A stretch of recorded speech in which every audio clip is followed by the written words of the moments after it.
अस्सलाम वालेकुम दोस्तों। ड्रामा सोप सीरियल पंजाबी जे अंदर नई एपिसोड में छा थियण वारो आहे, छा थींदो, छा करम खान जेको आहे जाबिर ऐं कासिम खे मंसूर अली ख़ान जे हवाले कंदो, छा मंसूर जेको आहे जाबिर ऐं चाकर खे वठी करे ऐं कासिम जे चाकर जे हवाले कंदो, छा जेको आहे सिकू जी भेण बि हितां वॼण में कामयाबु थी विया आहिनि, छा हैदर जेको आहे सिकू जी भेण सां शादी कंदो।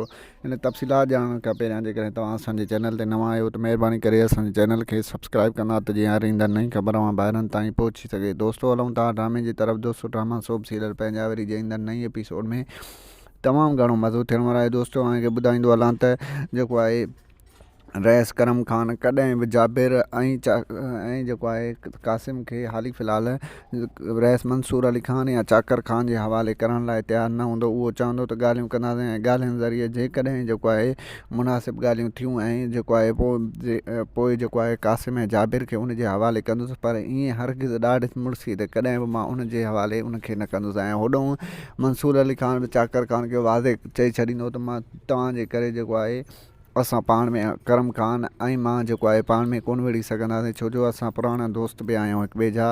इन जे करे असां ॻाल्हियूं कंदासीं। ॻाल्हियुनि जे ज़रिए जेकॾहिं जेको आहे जाबिर ऐं कासिम खे हवाले करे थो त ठीकु, न त मां बि उन सां विड़ी नथो सघां। ऐं होॾों दोस्तों तव्हांखे ॿुधायूं त जेको आहे रईस अकबर खान बि फ़िलहालु सिकू खे चाकर खान जे हवाले करण लाइ हरगिज़ तयारु कोन हूंदो। उहो चवंदो त मां कंहिं बि सूरत में जेको आहे सिकू खे उन जे हवाले न कंदुसि। ॻाल्हियूं थींदियूं, ॻाल्हियुनि में जेकॾहिं सिकू वारा कूड़ा निकिता ऐं रूंडे वारा कूड़ा निकिता त पोइ मां जेको आहे सिकू खे कंहिं मुनासिबु शर्तनि सां उन जे हवाले कंदुसि, पर ईअं हरगिज़ बि न कंदुसि।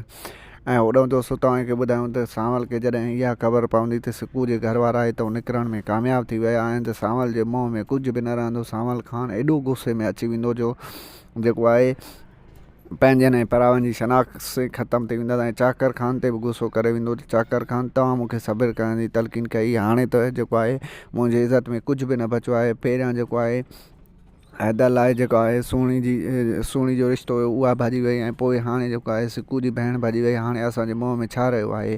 त पोइ जेको आहे चाकर खान बि गुस्से में अची वेंदो, पर उन्हनि जे मुंहं में हाली फ़िलहालु बचियो कुझु बि न आहे। ऐं दोस्तों असांजो रिपोर्ट की न को पंहिंजो क़ीमती राय ज़रूरु ॾींदा असांजे यूट्यूब चैनल खे।